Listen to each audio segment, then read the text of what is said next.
Welcome, core mates. I'm so glad you're here with us again, wherever you're listening from, maybe on a walk, maybe in your car, maybe even while multitasking, which is kind of fitting for today's conversation. Elin and I are sitting here with our coffee, and we've been quietly laughing because the topic we're about to dive into is something we both pretend doesn't affect us, but it absolutely does. Today we're talking about something that started as a joke online, something that sounds harmless and almost funny, but the more you look at it, the more unsettling it becomes. We're talking about brain rot. And before you roll your eyes and think, oh, this is just another TikTok phrase, I want to invite you into this gently. Because this isn't about blaming technology, and it's not about sounding dramatic. It's about noticing something that most of us feel but rarely articulate. It's about that strange mental fog that creeps in after scrolling. It's about the heaviness behind the eyes. It's about the feeling of being overstimulated and undernourished at the same time. So, let's just sit with that for a moment. And let's start honestly. Be honest, when was the last time you opened TikTok or Instagram for 5 minutes just to check something, and suddenly it was an hour later and you didn't even remember half of what you watched? When was the last time you felt your body slowly sink into the couch, your posture collapsing forward, your shoulders rounding, your neck stiffening, and your eyes starting to feel heavy, but you kept scrolling anyway? There's this very specific sensation that happens. Your brain starts to feel slightly foggy, not painfully tired, but dulled, like the sharpness of your thinking has been wrapped in cotton. And meanwhile, random sound bites start looping in your head, a sped-up song, a meme phrase, a strange voice effect, almost like your mind has become a storage unit for fragments you didn't consciously choose. You close the app, but you don't feel refreshed. You feel slightly emptier, slightly scattered, slightly off. And yet, the next day, we do it again. Because scrolling feels like comfort in the moment. It feels like distraction, like relief, like an easy dopamine hug after a long day. But somewhere between the first swipe and the 200th, something shifts. And that's where this term, brain rot, starts to feel less like a joke and more like a question mark. Yes. And what fascinates me is that the term itself started as a meme, almost self-deprecating, almost playful, like Gen Z saying, "My brain is rotting from this content," but saying it with irony, with humor, with awareness. It became so culturally relevant that Oxford actually named brain rot one of its words of the year in 2024, which is wild when you think about it, because that means something that started as internet slang crossed over into mainstream recognition. And when a joke becomes that widespread, it usually means it's tapping into a shared experience that a lot of people are quietly living through. What I find interesting is that no one really needs an explanation when you say it. Everyone immediately knows the feeling. It's that mental dullness after hours of consuming short-form content. It's that inability to focus on a book afterward. It's that impatience when something doesn't stimulate you instantly. And what's almost poetic, but also slightly concerning, is that we joke about it while still participating in the behavior daily. It's like we know it's happening, but we've normalized it so deeply that we laugh instead of pausing. And that makes me wonder, are we using humor as a shield? Are we calling it brain rot because it feels safer than calling it cognitive overload or addiction? And at what point does the meme stop being funny and start becoming a signal? Exactly. Because here's the uncomfortable question underneath all of this. Is brain rot just exaggerated internet humor, or are we actually witnessing subtle neurological shifts happening in real time? Are we just tired, or are we training our brains to crave constant novelty and stimulation? And I don't ask that in a catastrophic way. I ask it in a curious way. Because our brains are incredibly adaptable, neuroplasticity is one of the most powerful features of being human. The brain literally reshapes itself based on what we repeatedly do. So if we are repeatedly consuming 10-second bursts of hyperstimulating content, hundreds of times per day, what exactly are we reinforcing? Are we strengthening deep focus, or are we strengthening rapid switching? Are we nurturing patience, or are we feeding impulsivity? And again, this isn't about moral panic. It's about awareness. Because we scroll for comfort, for relief, for distraction, for connection. But so often, we end up feeling more disconnected from ourselves afterward. And that tension between seeking comfort and feeling emptier, that's where this conversation really begins. And I think what makes this even more layered is that scrolling doesn't feel inherently harmful while we're doing it. It feels neutral. It feels like background noise. It feels like everyone is doing it, so how bad can it really be? But the body keeps score in subtle ways. The slouched posture, the shallow breathing, the tight jaw, the eyes that feel strained, the slight anxiety when the app closes and silence returns. There's this almost invisible shift from active choice to automatic behavior. You don't even remember deciding to open the app. Your thumb just moves. And when behavior becomes automatic, that's when it's worth investigating. Because habits shape neural pathways. And neural pathways shape how we think, how we focus, how we regulate emotion. So when we talk about brain rot, we're not just talking about silly videos. We're talking about attention. We're talking about reward systems. We're talking about how much stimulation the nervous system can handle before it starts craving more and feeling satisfied with less. And maybe the real question isn't whether brain rot is real, but whether we're brave enough to examine how our daily habits are shaping the architecture of our minds. You know what's fascinating to me, Noah, is how self-aware Gen Z actually is about this. The term brain rot didn't come from scientists or journalists. It came from TikTok comments, from captions under chaotic edits, from people saying, "This is rotting my brain," while still watching it. There's this very specific genre of content that people label as brain rot. Absurd memes, surreal humor, sped-up edits, nonsensical sound effects layered on top of each other. And instead of pretending it's enriching, they openly call it out as mentally degrading, but in a playful way. And then there's this phrase, rotting in bed, which sounds dramatic, but for many it simply means lying in bed for hours scrolling, half dissociating, half decompressing, not fully resting but not fully engaging either. It's almost like a ritual now, a shared digital behavior that everyone understands without needing explanation. What strikes me is that there's no denial. People know it's overstimulating. They know it's numbing. They know it's not necessarily nourishing. And yet it's embraced as a coping mechanism, as if absurd humor and chaotic content offer relief from the weight of reality. In a world that feels politically unstable, economically uncertain, and socially overwhelming, absurdity becomes a form of emotional anesthesia. It's easier to laugh at a distorted meme than to sit with anxiety about the future. And in that sense, brain rot becomes less about stupidity and more about survival. It's escapism, but self-aware escapism. And that self-awareness is almost poetic because it reveals that this generation knows something is happening to their attention and their nervous systems. They just haven't decided yet whether to resist it or lean into it. Yes, and I think that's such an important nuance because when older generations criticize brain rot culture, they often frame it as laziness or intellectual decline, but that misses the emotional layer underneath. For many young people, overstimulation isn't accidental, it's become part of identity. The fast edits, the chaotic humor, the constant references, they reflect a world that already feels fragmented and overwhelming. So instead of seeking calm, the humor mirrors the chaos. And what's fascinating is how meme culture has almost replaced traditional language. People communicate entire emotions through a single reference, a reaction image, or a soundbite. It's efficient. It's shorthand. It's communal. But it also means that expression becomes compressed into fragments rather than full thoughts. And when language compresses, sometimes thinking compresses with it. Irony becomes the dominant tone.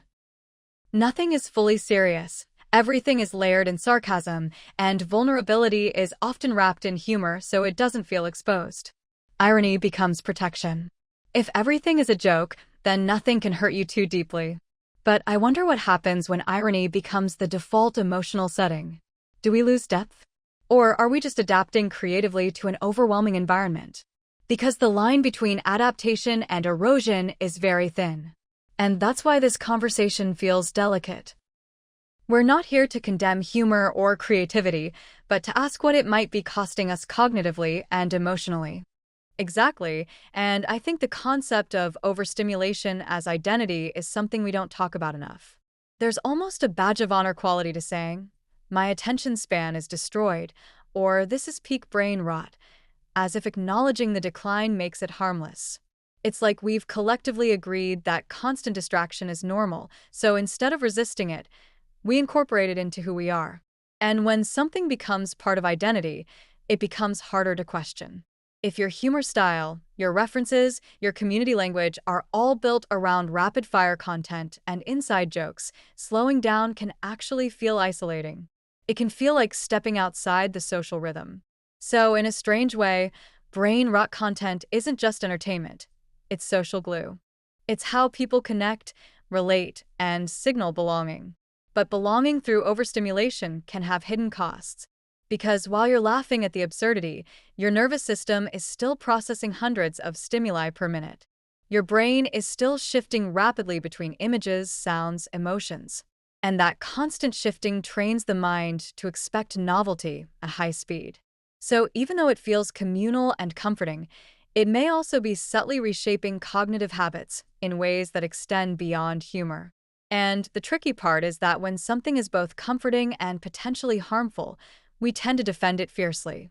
And maybe that's why the phrase brain rot works so well culturally. It acknowledges the harm without fully confronting it. It's almost like saying, yes, this is rotting my brain, but with a wink, which allows you to continue without guilt. Humor softens the edge of self-criticism. But here's where I feel the shift. When a joke goes viral on a global scale, when it becomes recognized by institutions like Oxford as a defining word of the year, that usually means it's pointing to something deeper. Jokes spread because they resonate. Memes travel because they capture a shared emotional truth. And if millions of people are casually saying their brains feel rotted, foggy, overstimulated, or fried, that's not random. That's collective awareness trying to surface. It's society noticing a pattern before the science fully catches up. And I find that both fascinating and slightly unsettling. Because humor can be a mirror. And sometimes when we laugh, we're actually reacting to discomfort that we don't yet have the language to analyze seriously. So yes, brain rot started as slang. Yes, it's playful. Yes, it's exaggerated. But here's the thing, when a joke goes viral, it usually hides a truth. Okay, so here's where I think things get really interesting, because when we move away from the meme and the humor and the irony, and we actually look at what's happening neurologically, we start to see that brain rot isn't some dramatic exaggeration. It's actually pointing toward very real changes in how our brains process stimulation. And I don't mean that scrolling once in a while damages your brain permanently, but I do mean that constant short-form, high-intensity content changes how our attention system is trained. Our brains are incredibly adaptable. That's neuroplasticity, which means whatever we repeatedly do, we get better at.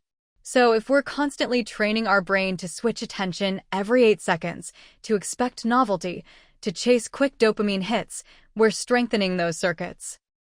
And at the same time, we're weakening our tolerance for boredom, deep focus, and sustained effort. That's why after an hour of scrolling, reading a book for 10 minutes suddenly feels exhausting. It's not because we're lazy, it's because we've conditioned our attention span to function differently.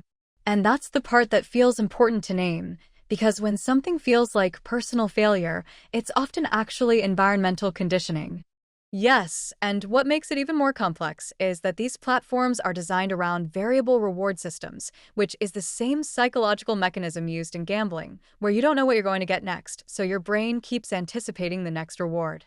That anticipation releases dopamine, not necessarily the pleasure itself, but the seeking behavior. And when you combine that with infinite scroll, autoplay, algorithmic personalization, and content that is emotionally intense, whether it's funny, shocking, dramatic, aesthetic, or controversial, you end up in a loop where your nervous system never really settles. It's constantly stimulated, constantly slightly activated. Over time, that can contribute to cognitive fatigue, reduced working memory performance, and even difficulty regulating emotions, because the prefrontal cortex, the part responsible for focus and impulse control, gets overworked while the reward system becomes hypersensitive.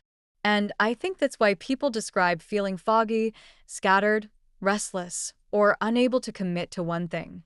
It's not brain damage. It's dysregulation. And dysregulation can be reversed, but only if we become aware of it. Exactly, and I think that distinction is so important. This is not about fear-mongering. It's about understanding patterns.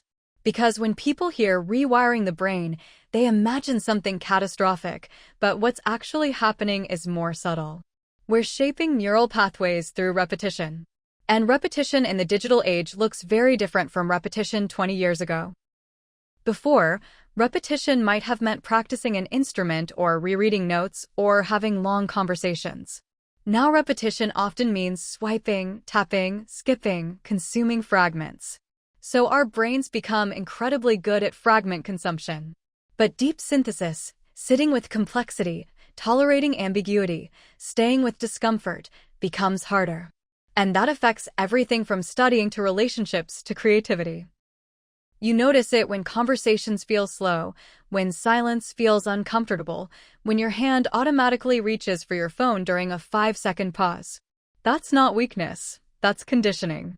And there's also the emotional layer of it, which I think doesn't get talked about enough. Because overstimulation doesn't just impact focus, it impacts how we feel. When your brain is constantly absorbing micro-emotional hits, 1 second you're laughing, the next second you're outraged, the next second you're watching something tragic, then something hyperproductive, then something hyper-aesthetic, your nervous system doesn't have time to process. It's emotional whiplash. And over time, that can create a kind of numbness. Not because you don't care, but because your system is protecting itself. It's like your brain says, I can't metabolize this much input, so I'm going to dampen everything. And that numbness is often what people describe as brain rot, that feeling of emptiness after stimulation. You scroll for comfort, and instead of feeling nourished, you feel slightly hollow. And that hollow feeling is often your nervous system asking for regulation, not more content. So when we ask, is brain rot real? Maybe the better question is, what are we practicing daily? Because our brains don't care whether something is productive or meaningless, they care about repetition. And if the repetition is fast, fragmented, emotionally intense, and externally driven, that's the system that gets reinforced. Which means if we want to reverse it, we don't need dramatic detoxes or shame-based discipline, we need counter-practices.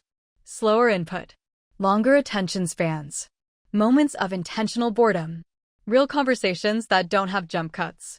And I think what's powerful is realizing that the same neuroplasticity that makes brain rot possible also makes recovery possible. The brain adapts in both directions. And maybe that's the hopeful part, because this isn't about blaming Gen Z or shaming anyone for using TikTok. It's about recognizing that our environment is stronger than our willpower most days. If you design a world that is optimized for distraction, people will become distracted. That's not moral failure. That's human biology responding to stimulus. So the clinical conversation around brain rot isn't about diagnosis, it's about awareness. It's asking, how much stimulation is too much for your nervous system? How often do you experience cognitive fatigue? When was the last time you felt deeply focused without reaching for your phone? Those are reflective questions, not judgmental ones. And I think once we start asking them honestly, we begin to shift from being passive consumers to conscious participants in our own mental environment. Okay, let's really stay here for a moment, because dopamine is one of the most misunderstood chemicals in modern conversation, especially online where it's often simplified into dopamine equals pleasure, and that's actually not accurate. Dopamine is much more about motivation, prediction, and anticipation than it is about enjoyment itself. It spikes most strongly when your brain detects the possibility of a reward, especially when that reward is uncertain. So when you're scrolling short-form content, your brain is not reacting to each video as a complete experience. It's reacting to the possibility that the next swipe could deliver something even better. And that anticipation is incredibly powerful. The unpredictability is what makes it sticky. If every video were equally good, the system wouldn't hook us in the same way. It's the inconsistency, the maybe, that keeps the loop alive. This is the same principle used in gambling mechanics, where the intermittent reinforcement schedule produces stronger behavioral persistence than predictable rewards. Your brain learns that the next swipe could be the one that makes you laugh harder, feel more validated, learn something new, or feel emotionally stimulated. So you swipe again, and again, and again. Over time, this trains your nervous system to operate in a constant state of micro-anticipation. There's always something better coming. And here's where it becomes important. Dopamine isn't about satisfaction. It's about seeking. So you can scroll for an hour and never actually feel fulfilled because the system is designed to keep you in pursuit, not completion. That's why you often close the app feeling strangely empty rather than satisfied. Your brain was chasing, not resting. And if your brain is constantly waiting for the next hit, the next novelty spike, how can it tolerate stillness long enough to generate deep thought, creative synthesis, or sustained focus? Those states require delayed reward. They require patience. But a brain trained on rapid anticipation starts interpreting patience as deprivation. And that's not because we're weak, it's because we're adapting to the structure we're immersed in. Yes, and what makes this even more layered is that dopamine operates on contrast.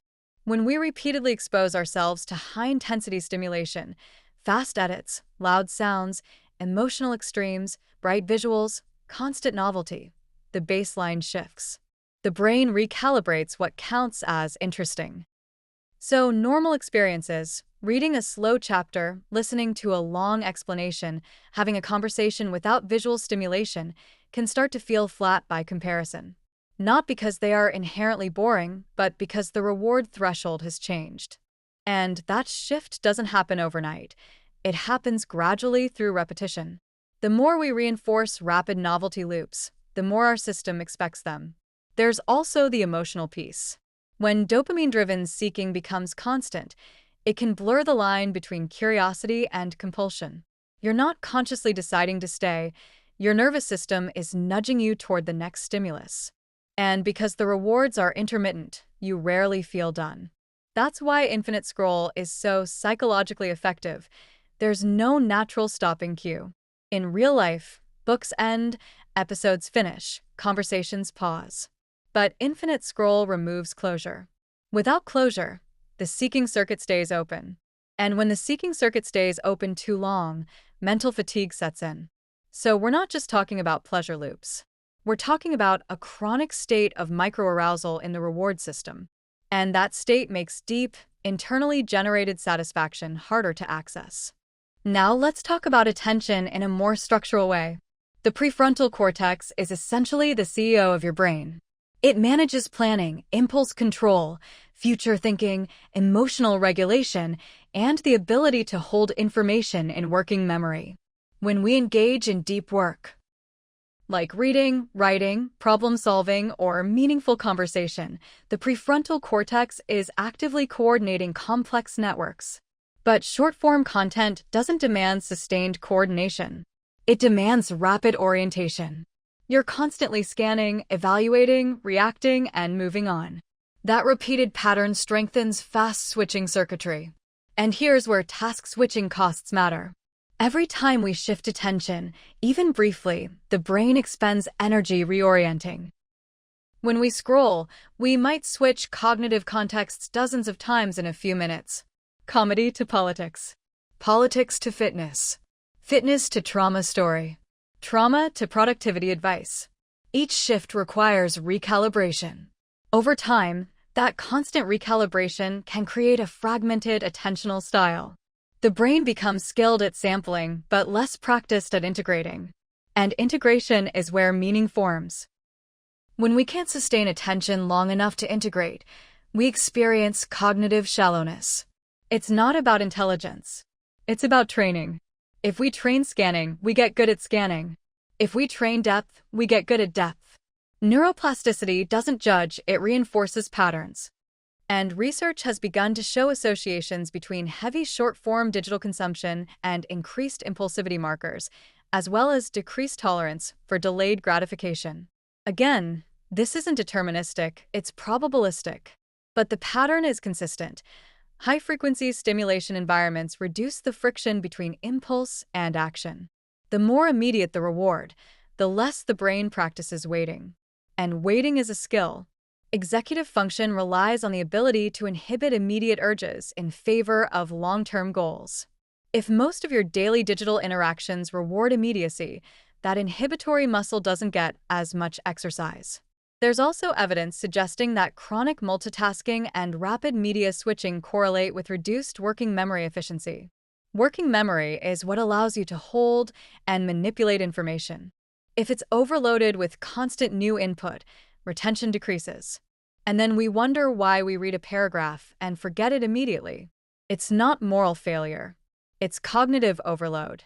But here's the important nuance. The brain adapts. That's its job. Adaptation is not inherently good or bad.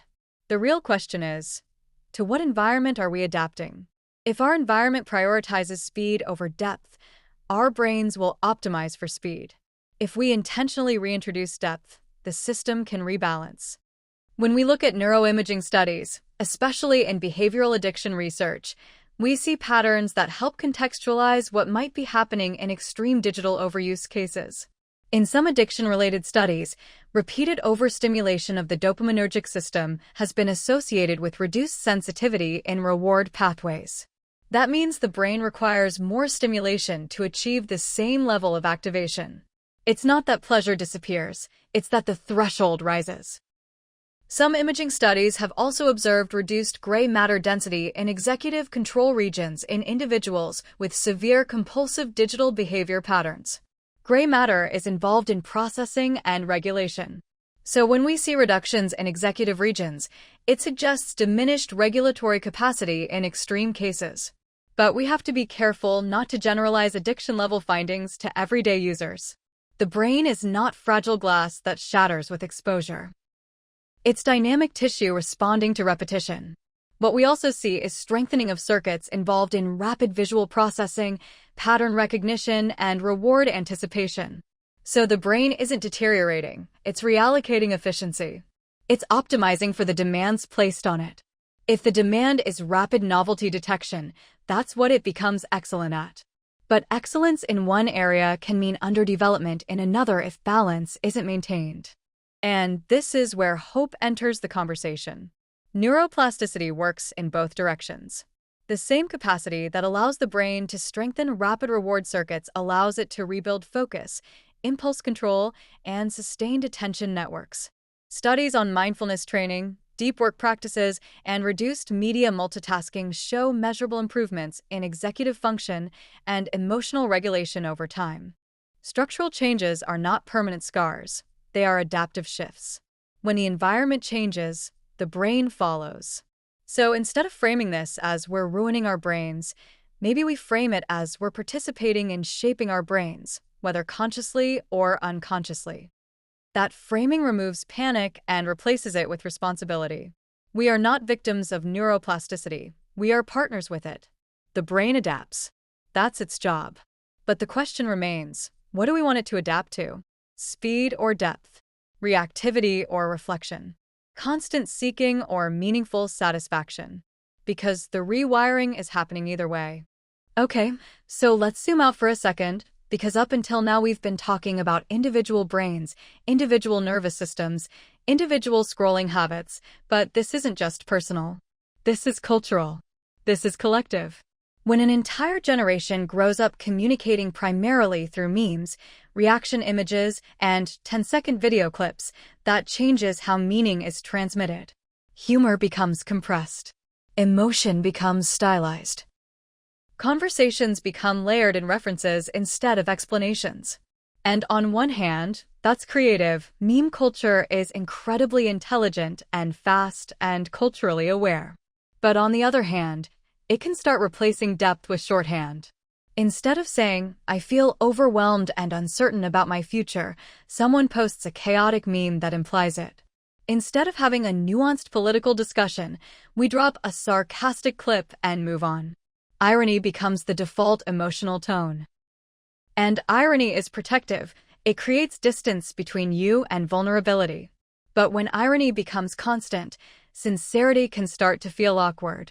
And that's where I wonder, are we losing our tolerance for emotional directness because humor feels safer? Yes, and I think what's really important here is that meme-based communication isn't inherently shallow, it's symbolic. The issue is frequency and dominance. If most of our communication becomes compressed into fast, ironic, hypercontextual snippets, we train ourselves to think in fragments socially as well. Nuance requires time. Complexity requires patience. Real dialogue requires staying in discomfort long enough to unpack it. But social media platforms reward clarity, speed, and emotional intensity, not layered ambiguity. So culturally, we may be shifting toward binary thinking because binary content spreads more easily. You're either obsessed or you're canceling. It's either genius or trash. It's iconic or embarrassing. And that emotional polarization slowly reshapes how we relate to each other.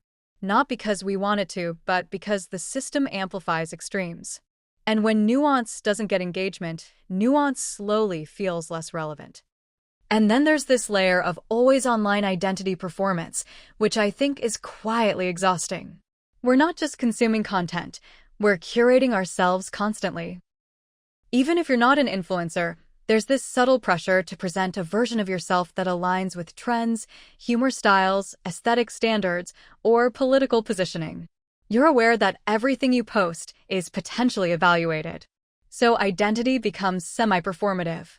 And that performative layer makes it harder to just exist without commentary. If you're always slightly aware of being perceived, your nervous system rarely fully relaxes. It's like living in a room with invisible mirrors. And over time, that affects authenticity. Because when you're optimizing for visibility, you start asking, how will this be received? Before asking, is this true for me? And the algorithm complicates this even more. It doesn't show you reality, it shows you optimized reality. It learns your reactions, your pauses, your engagement patterns, and then feeds you more of what keeps you hooked. So two people can live in completely different informational ecosystems without realizing it. That's not just personalization. That's perceptual shaping. And when we're each inside slightly different algorithmic bubbles, shared reality becomes harder to maintain. That has consequences for empathy, for politics, for relationships, for collective understanding. Exactly. And that brings us to a bigger question that feels uncomfortable but necessary. Are we outsourcing attention to machines? Because attention is one of the most valuable cognitive resources we have. It determines what we think about, what we remember, what we believe matters. And when algorithms determine what captures our attention most of the day, they are indirectly influencing our cognitive priorities. Not intentionally in a villainous way, but structurally. The system is designed to maximize engagement. Engagement is measured by retention. Retention is driven by stimulation. So the algorithm optimizes for what keeps you looking, not necessarily what nourishes you.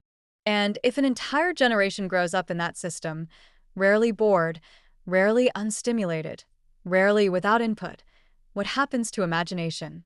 Historically, boredom has been a gateway to creativity. When there is no input, the mind generates its own. But if input is constant, imagination may become reactive instead of generative. That's not a moral critique of Gen Z. It's an environmental observation. Gen Z didn't design the system. They were born into it. So framing brain rot as individual weakness misses the structural layer entirely. This isn't about laziness. It's about design architecture. Yes, and I think we really need to emphasize that point because there's a dangerous narrative forming where older generations criticize younger ones for being distracted or emotionally fragile or overstimulated. But what if the issue isn't generational character? What if it's environmental conditioning? If you design a digital ecosystem that hijacks attention through intermittent rewards, infinite scroll, emotional intensity, and algorithmic personalization, people will respond predictably. That's not moral failure. That's cognitive science. So maybe the better question isn't why can't they focus, but why is the environment structured in a way that fragments focus? And I think the tension lies here. Is brain rot an individual discipline problem, or is it a systemic design outcome? Because if it's systemic, then shame is the wrong solution. Awareness and structural literacy are the right solutions. We need to understand how attention is monetized, how emotion is amplified, how speed is rewarded. Only then can we make conscious choices instead of reactive ones. And maybe the real danger isn't that we scroll too much. Maybe it's that we don't realize how much our attention is being shaped. And I keep coming back to this question. Are we losing our ability to sit with complexity? Because complexity is slow. It doesn't fit into a 15-second clip. It requires conflicting truths to coexist. It requires patience. And when cultural discourse becomes optimized for speed and virality, complexity struggles to survive. But complexity is where growth happens. It's where empathy expands. It's where critical thinking develops. So if we're collectively moving towards simplified narratives and emotionally charged microcontent, we have to ask what that does to democracy, to relationships, to mental health. But I want to end this segment with something grounded. This is not about doom. It's about awareness. We are not passive victims of brain rot. We are participants in a system that can be understood. And when something is understood, it can be navigated differently. So maybe the conversation isn't, how do we fix Gen Z? Maybe it's, how do we design environments, both digital and personal, that respect human attention instead of exploiting it? Because attention is not just a productivity tool. It's how we experience life. And collectively, that matters more than we think. You know what I keep thinking about? Beyond the neuroscience and the cultural design and the algorithmic structures, what does this actually feel like inside a person on a random Tuesday afternoon? Because when we talk about brain rot, we're not just talking about attention span. We're talking about motivation. And I've noticed that after long periods of scrolling, it's not just that I feel distracted, I feel slightly less capable. Like my internal drive has dimmed a little. And I think that's connected to what we discussed about dopamine and anticipation. When your brain is constantly exposed to high reward, low effort stimulation, ordinary tasks, studying, cleaning, working on a long-term goal, feel disproportionately heavy. Not because they're impossible, but because they don't offer immediate payoff. So your brain compares the effort required to the reward expected, and the ratio feels unfair. Over time, that can subtly erode motivation. You start procrastinating more. You delay starting things. You tell yourself you'll do it later, but later rarely comes because your baseline stimulation expectation has shifted. And then what happens? You feel guilty. And guilt feeds anxiety. And anxiety drains energy. So what started as a harmless scroll becomes a loop of low motivation and self-criticism. And the worst part is that people often internalize it as I'm lazy or I have no discipline, when in reality, their nervous system has been conditioned toward immediate reward cycles. That internal misinterpretation can really impact self-worth over time. Yes, and I think anxiety is a huge piece of this puzzle.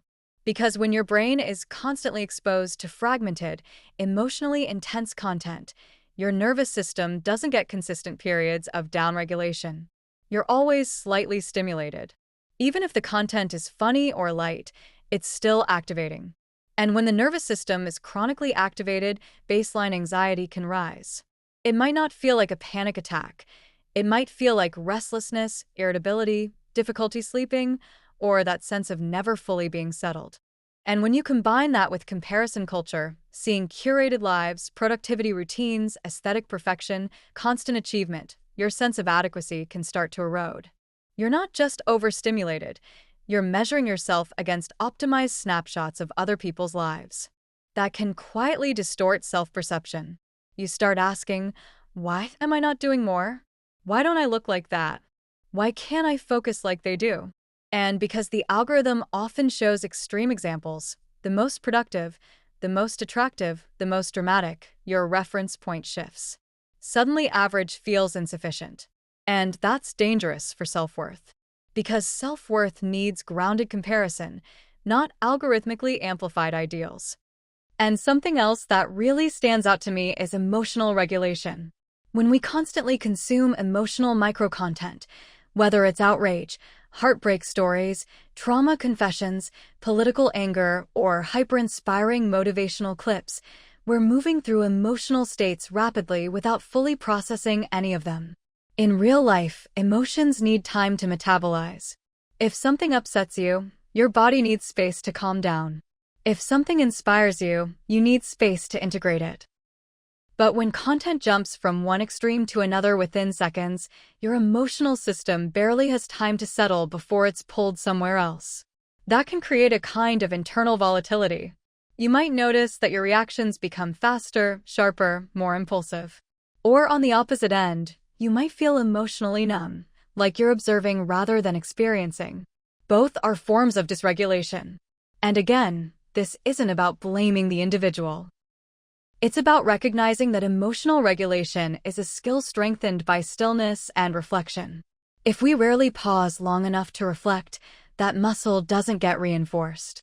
So brain rot isn't just cognitive, it's emotional.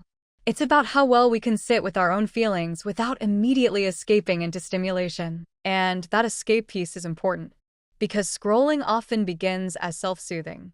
You're tired. You're overwhelmed. You don't want to think. So you reach for your phone because it offers relief.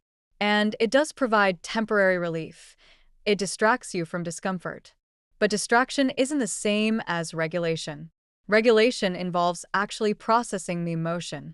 Distraction postpones it. So the discomfort returns later, sometimes stronger. And then you scroll again. So the phone becomes both the escape and the amplifier of underlying anxiety. And when we rely heavily on external stimulation to manage internal states, our tolerance for sitting with boredom, sadness, uncertainty, or even just quiet decreases. That reduction in tolerance can make normal emotional experiences feel intolerable. A few minutes of boredom feels unbearable. A slight wave of sadness feels overwhelming. But what's really happening is that our nervous system hasn't been practicing containment. So we default to external input. And that cycle can slowly chip away at resilience. I also think there's an identity layer here that's rarely discussed. When so much of your daily mental input comes from external feeds, you have less uninterrupted space to hear your own thoughts. Reflection requires silence. Self-knowledge requires pauses. If every idle moment is filled with content, when do you actually encounter yourself? And I don't mean that in a dramatic way, I mean literally. When do you notice your own internal narratives without external interference? That space is where personal clarity forms. Without it, identity can feel reactive instead of grounded. You might find yourself adopting opinions quickly, mimicking humor styles, aligning with trends without fully examining whether they resonate deeply. That's not because you lack authenticity, it's because authenticity needs processing time. And processing time is scarce in a constant input environment. So brain rot, on a personal level, might also be about diminished self-contact. And that's why this conversation isn't anti-technology. It's pro-awareness. The psychological impact isn't about demonizing apps. It's about understanding how our mental ecosystem influences our internal world. Motivation drops when rewards are mismatched. Anxiety rises when stimulation is constant. Self-worth fluctuates when comparison is amplified. Emotional regulation weakens when reflection is rare. None of that means we're broken. It means we're human in a high-stimulation environment. And the hopeful part, which I keep wanting to emphasize, is that psychological systems are adaptable. Just like attention can fragment, it can also strengthen.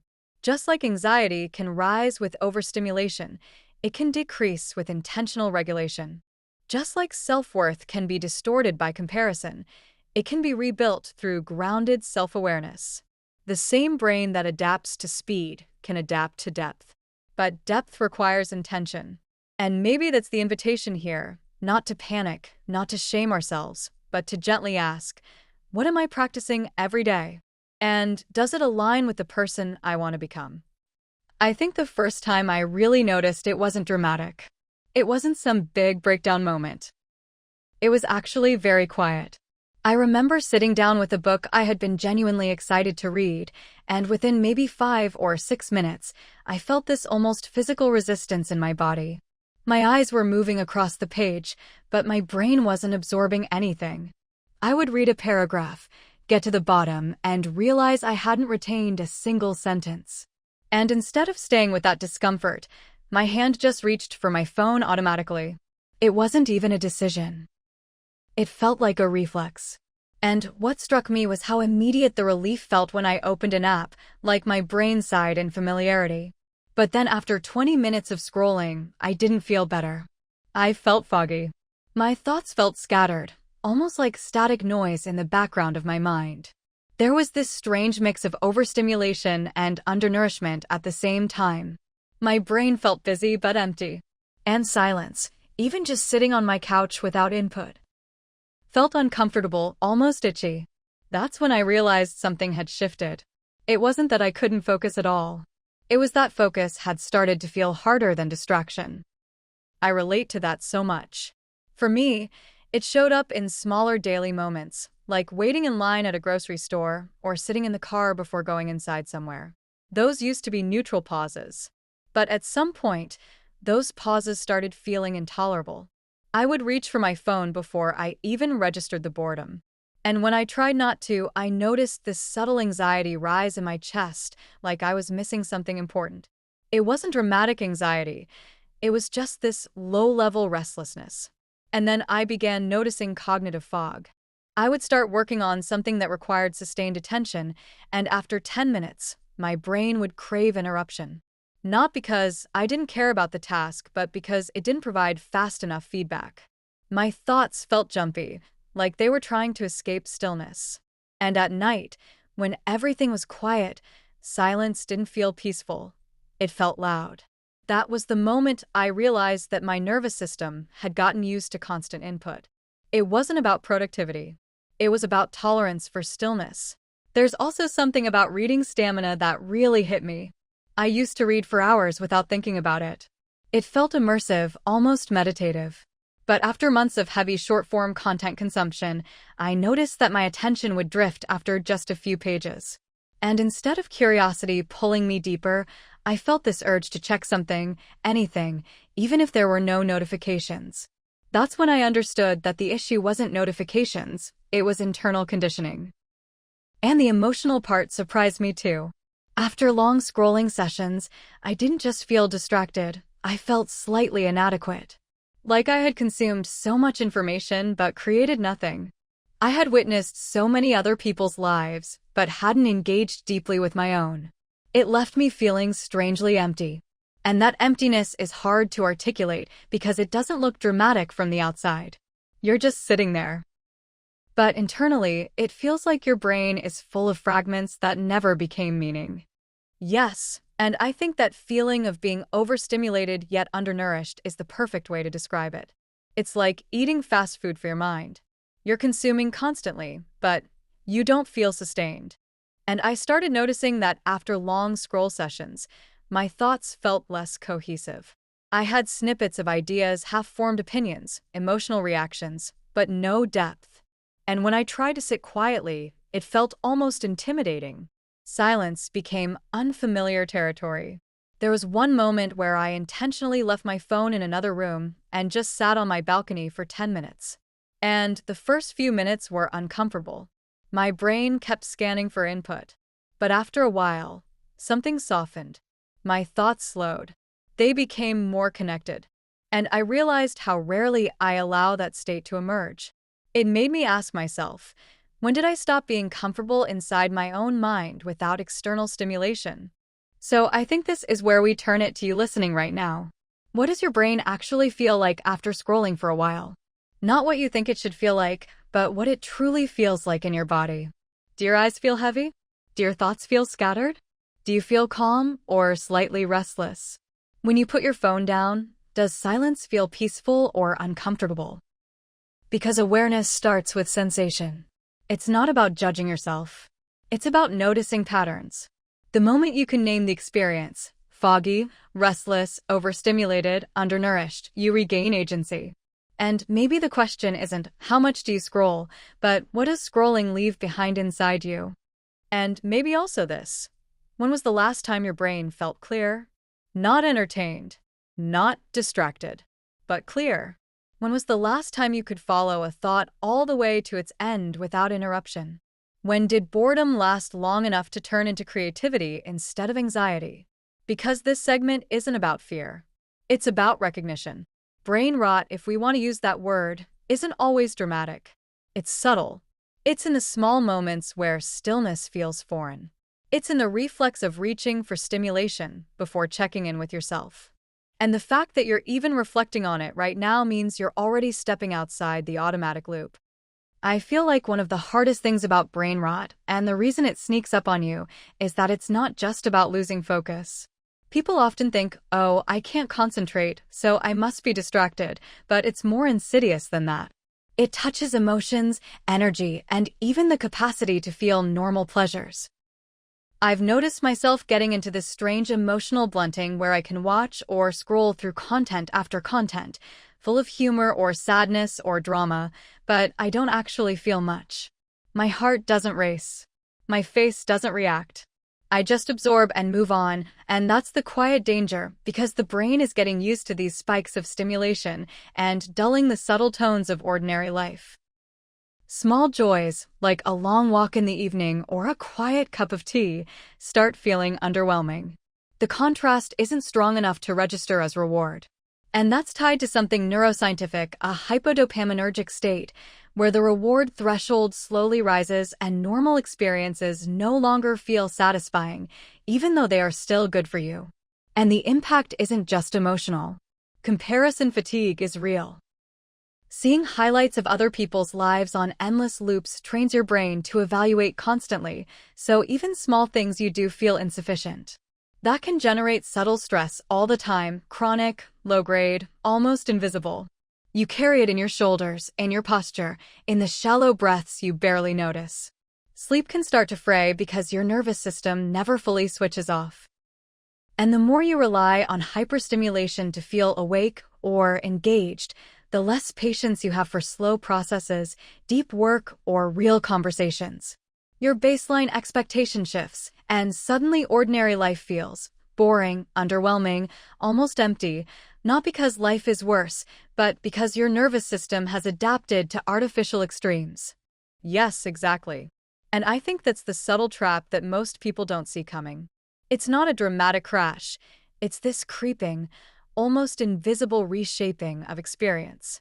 I've noticed that when I spend long periods in fast-paced feeds or hyperstimulating content, I start reacting less emotionally to things that used to move me. A beautiful song, a meaningful text, even an inspiring moment with friends. My reward circuitry is basically being trained to expect high intensity, so normal life doesn't trigger the same dopamine response. And over time, that leads to a subtle dullness that feels frustrating because you can't quite name it. You're not unhappy, exactly, you're underengaged. And it goes beyond emotion. There's this rise in impatience, not only with experiences but with people, with yourself, with life in general. The constant craving for novelty makes long-term engagement feel taxing. Even sleep, the most natural reset your body has, becomes disrupted because your brain expects stimulation until late, and when it doesn't get it, your mind wanders restlessly. And that wandering is not productive, it's reactive. It's scanning for content. It's checking for input. It's waiting for the next spike. That's why the focus problem is just the tip of the iceberg. Beneath it, there's emotional adaptation, reward recalibration, and nervous system sensitization. And none of it is catastrophic individually, but together, over time, it subtly reshapes your baseline state of being. And what's really fascinating and slightly worrying is how subtle these effects can be because they happen gradually. You don't wake up one day completely dulled or overstimulated. It's a slow drift. A few weeks of short-form content here, a few months there, and suddenly the brain's reward system, emotional responsiveness, patience, and sleep patterns have all quietly shifted. And because the change is slow, it feels normal. You forget what baseline felt like. That's why reflection and noticing sensations are so important. Paying attention to small shifts in motivation, emotional reactivity, sleep, and enjoyment is like taking a neurotemperature check. And I think one of the keys here is grounding, intentionally creating moments where your brain doesn't have to chase intensity to feel alive. Small pauses. Breath-focused moments. Reading without switching screens. Even brief stretches where you notice the body and allow the nervous system to downregulate. Those tiny interventions start to recalibrate your thresholds, restore patience, and reconnect the emotional landscape that hyperstimulation has flattened. It's subtle work, but that subtlety is exactly why it works. It doesn't shock the system, it retrains it gently. Yes, and the most important point I want to make is that this isn't about blaming yourself for being overstimulated or addicted to scrolling. It's about recognizing that your brain and body are adapting intelligently, just in a way that isn't aligned with long-term well-being. Chronic low-grade stress, emotional blunting, comparison fatigue, all of these are signs that your nervous system is working as designed, but in an environment that constantly hijacks attention. So the shift has to be intentional. You need structured practices that reintroduce slow, steady, and meaningful stimulation. And what I find encouraging is that neuroplasticity is on our side. The same system that adapts to constant novelty can adapt to depth, focus, and emotional regulation. It takes patience. It takes consistent micro-practices. But those small adjustments, like noticing physical sensations, taking deliberate pauses, reconnecting with low-intensity rewards, slowly rebuild sensitivity, patience, and joy. That's why we can talk about brain rot without catastrophizing. It's reversible if we understand the mechanics, notice the changes, and intervene with intention. I love this part because after all the talking about what's happening in our brains and culture, now we get to the hopeful side. The thing that feels almost magical to me is neuroplasticity, the brain's ability to reshape itself based on the input it receives. So, if fast dopamine loops have trained your nervous system to chase constant novelty, the good news is that slow, intentional engagement can also retrain it. It's not instant, and it's not about being perfect, but it's about creating consistent patterns that remind the brain what depth, patience, and focus feel like. That's why I'm excited about the idea of a dopamine reset. And just to be clear, this isn't deprivation. We're not banning technology or saying you have to live in silence. It's recalibration, small, deliberate changes that remind your system that normal experiences, quiet reflection, and slower stimulation can also be rewarding. And part of this is realizing that our attention is a muscle. If you've been training it for short bursts, it's weak in the areas that require sustained focus. But just like physical exercise, it can be strengthened over time. Even small practices. A 10-minute focused reading session, a long-form podcast, or a project where you commit to single tasking can slowly rebuild the neural pathways that manage patience, focus, and deep thinking. It's fascinating to think that the same neurons that adapted to the fast loops are capable of adapting again, but in the direction we consciously choose. Absolutely. And I want to expand on the dopamine reset because I think people hear reset and immediately imagine extreme digital fasting or cold turkey detox, but that's not the point. It's much more subtle. It's about noticing which inputs spike your reward system unnecessarily and gently reducing those triggers while reintroducing more natural, slower rewards. That could mean intentionally limiting social media use or scheduling a few hours a day where you consume only long-form content that requires attention and reflection rather than scrolling passively. The key is not to punish yourself for habits you've formed. It's to recondition your nervous system by giving it experiences that build depth rather than surface-level stimulation. It's fascinating because the brain, when given these patterns repeatedly, starts to find satisfaction in what used to feel boring, which is exactly where creativity and focus reboot. So with the dopamine reset, it's really about recalibration, giving your brain a chance to lower the threshold it's become accustomed to. That might look like reducing short-form video intake or consciously delaying instant gratifications so your nervous system can relearn slower rewards. The process is gentle and iterative. You don't need to eliminate all stimuli, but you start noticing what triggers automatic responses and adjust gradually. Even things like savoring a cup of coffee without your phone or allowing yourself to read a paragraph before checking notifications starts creating micro-moments of neuroretraining. Over weeks, these micro-practices aggregate, and your brain begins to find real satisfaction in lower intensity, longer duration experiences again. It's slow work, but remarkably effective because the brain is wired to adapt, not to stay fixed. Exactly. And I also love that the dopamine reset reframes the narrative. It's not a punishment, it's a gift. You're showing your nervous system that patience, quiet attention, and subtle pleasure are still valuable, that can extend to work, hobbies, social interactions, and creativity. Each small intentional pause is like telling your brain, I see you, I know you're craving input, but let's explore depth together. It's a way of reclaiming agency over attention rather than being passively swept by whatever scrolls onto your screen. And the beauty is that it's cumulative. The more you practice, the more the brain recalibrates its reward expectations naturally, without forcing extreme abstinence. Next, rebuilding attention. This is about more than just concentration exercises. It's about retraining the brain to tolerate sustained engagement. Long-form reading, deep podcasts, or even creative work where you single task for extended periods gives your prefrontal cortex real exercise. You're slowly strengthening the networks responsible for focus, reflection, and emotional integration. And it's not just about cognitive stamina, it's also emotional. When you can engage deeply without distraction, you experience content, relationships, and your own thoughts more fully. That's why single tasking is so important. Even small sessions, a 20-minute stretch of focused work without interruption, signals to your brain that it's safe to sustain attention, which over time strengthens neuroplasticity in exactly the pathways that fragmented scrolling weakened. And this practice is as much about patience as attention. The brain needs time to adjust. If you jump immediately from infinite scroll to 3 hours of reading, it will resist. But starting with shorter, intentional bursts, gradually lengthening as your tolerance grows, creates a feedback loop of success. You feel accomplishment. The nervous system experiences reward in a balanced way. And over weeks, months, you notice that the restless impulses fade. Your mind can linger on an idea, absorb nuance, and even allow for boredom, which is essential for creativity. Rebuilding attention isn't just cognitive rehabilitation. It's restoring your capacity to inhabit your own mind fully again. Digital boundaries go hand in hand with rebuilding attention.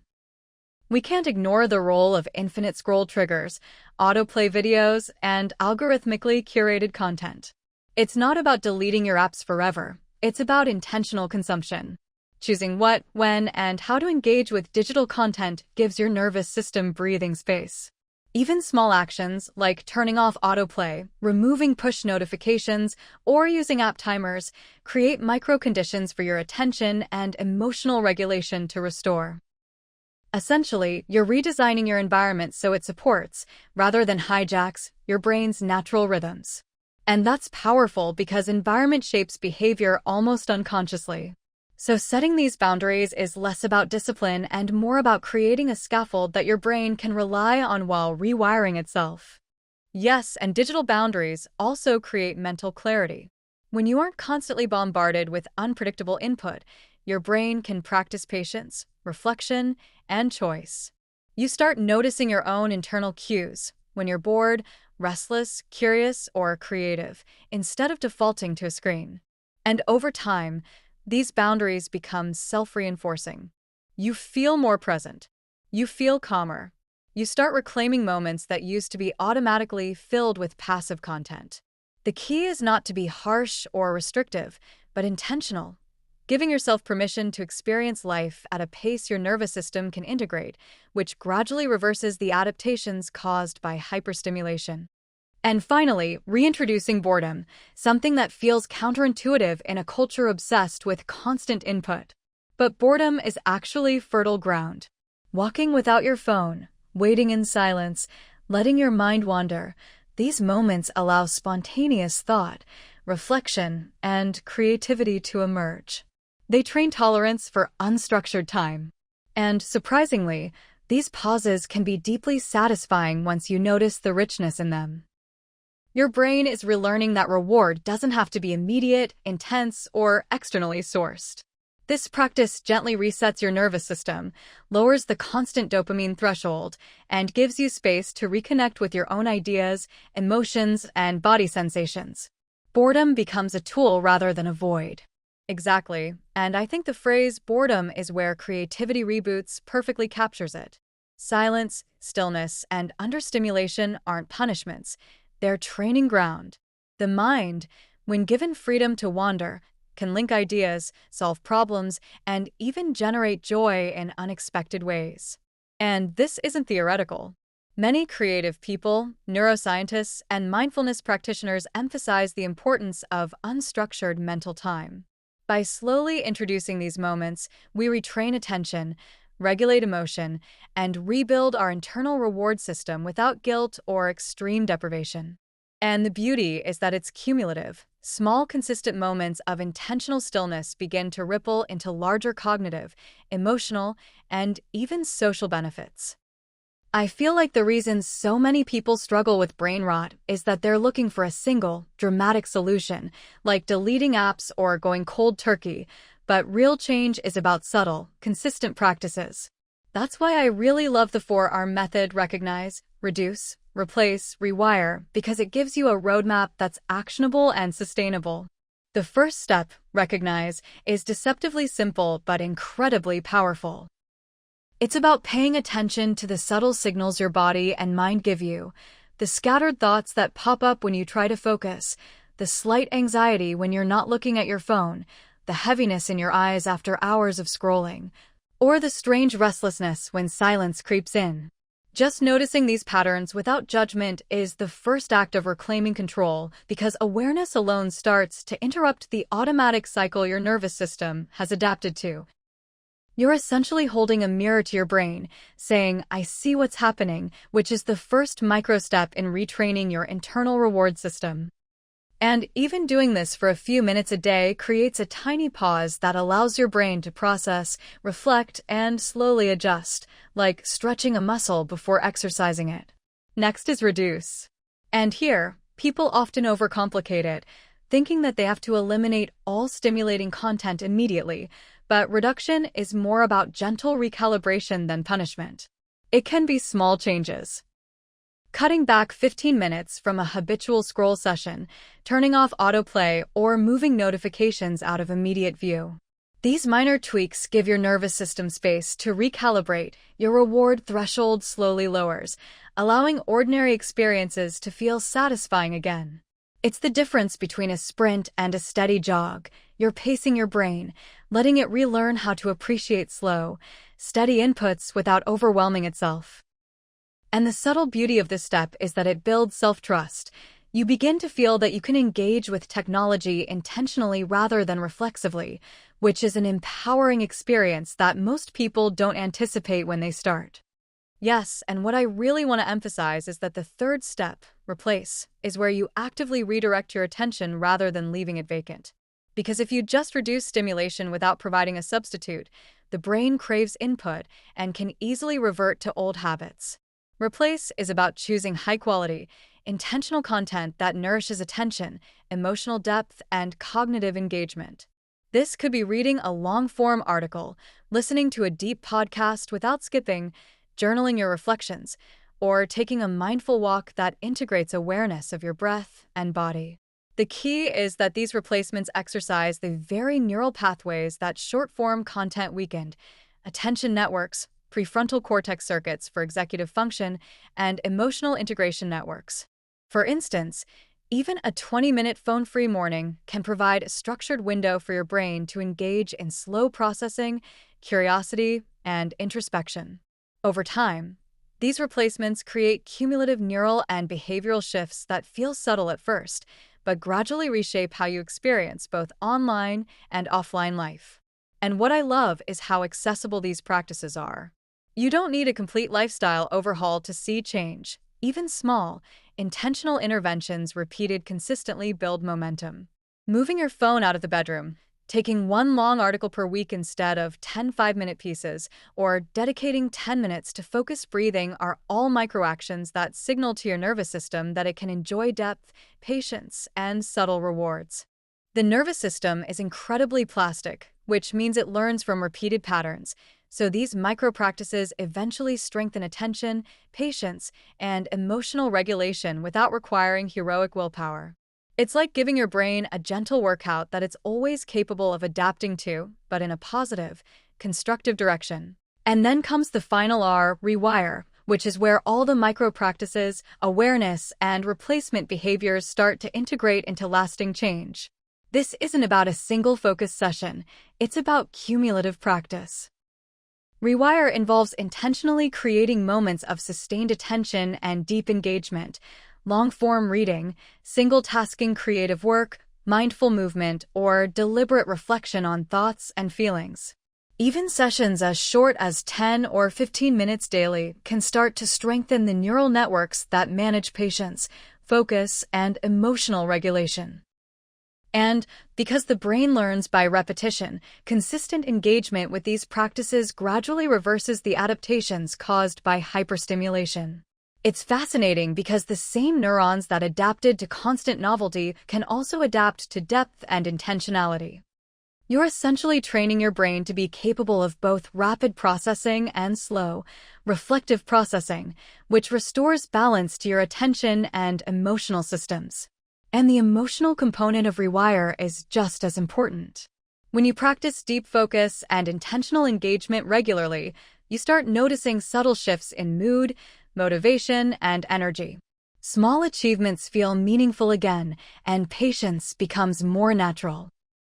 You also start reconnecting with boredom in a productive way, letting your mind wander without distraction, generating ideas and creativity in the space between stimulation. This is where you reclaim agency over your own cognitive and emotional processes. It's gradual, but it's profound. And the best part is that it integrates seamlessly with everyday life. You don't need extreme measures, just intention, consistency, and reflection. Exactly. And the beauty of the 4R framework is how interconnected it all is. Recognizing creates awareness, reduction creates space, replacement retrains reward pathways, and rewiring solidifies the changes. Each step amplifies the others. What I like to tell people is that it's not a linear process, it's iterative. You might recognize a pattern, reduce stimulation, replace it, and then notice new behaviors to recognize the next day. The process is dynamic, and that mirrors how the brain itself works.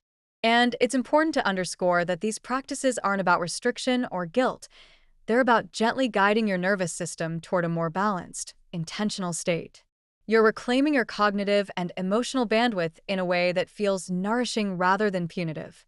Over time, you notice that your attention becomes more resilient, your emotional range expands, and your ability to enjoy life's ordinary moments deepens.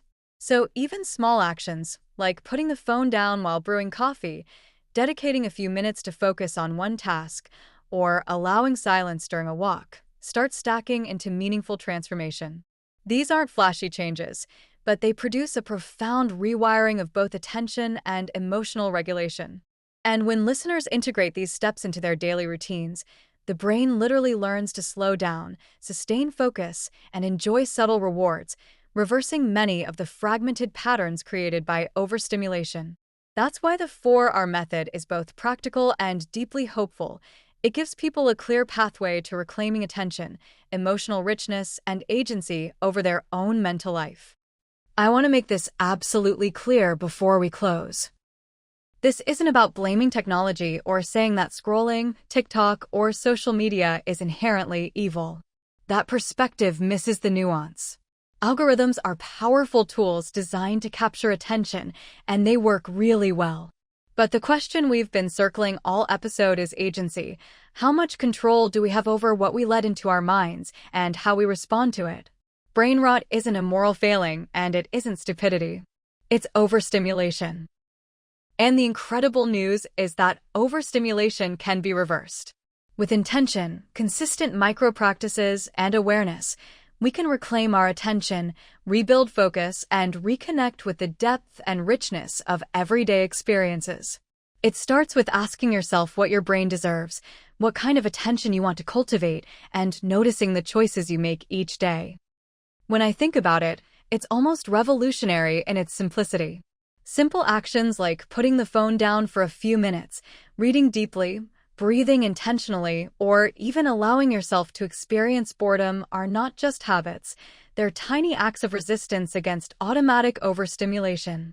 And when repeated consistently, they change how your nervous system functions, how your emotions respond, and even how your creativity sparks. It's empowering because the solution is accessible to everyone, regardless of how deep the brain rot might feel right now. Exactly. And I love that framing. Not anti-tech, but pro-awareness, because it frees us from guilt while emphasizing empowerment. Technology itself is neutral. It's the patterns we fall into that determine its impact on our brain and life. By slowing down, observing, and choosing intentionally, we're giving our attention back to ourselves. We're not rejecting connection, entertainment, or the digital world. We're just negotiating a healthier, balanced relationship with it. And when we do this, even small resets ripple into larger effects: deeper focus, calmer emotions, restored patience, and a richer appreciation for quiet moments. It's like letting your brain breathe after being crowded in a noisy room for too long. I also want to invite listeners to reflect on their own habits. Maybe as you hear this, you notice patterns of overstimulation in your own life. Ask yourself, what moments of depth, stillness, or slow engagement could I reclaim today? Which tiny actions could start reshaping my attention and emotional well-being? Because the truth is, it doesn't take extreme measures, it takes intention, consistency, and small, repeated practices. And every listener can start that reset right now with the knowledge that the brain is resilient, adaptable, and capable of growth. So, if there's one takeaway I hope people leave with, it's this: brain rot isn't permanent. Your attention, patience, and ability to engage deeply can be rebuilt. The tools are already within reach: awareness, micro-habits, intentional engagement, and structured practices like our 4R framework. You don't have to wait for a perfect moment to start. Every choice you make to slow down, focus, or breathe is a small victory toward reclaiming your cognitive freedom. And on that note, I'd invite anyone listening to start a simple reset today. Take one small step. Leave your phone for 10 minutes, read one long-form article, or take a mindful walk. Notice how it feels. If this episode resonated, consider sharing it with someone who jokes about brain rot, or subscribing so we can continue exploring topics that help us reclaim agency over our minds in a world designed to fragment attention. These small, intentional steps are how transformation happens, quietly but profoundly. Exactly. Your brain deserves attention that nourishes, not just occupies. Start where you are. And remember, you have the power to reclaim your focus, your calm, and your creativity. And that, core mates, is your gentle invitation: pro-awareness, not anti-tech. Be intentional. Reclaim your mind. Breathe. Observe. Choose. And slowly, day by day, reset.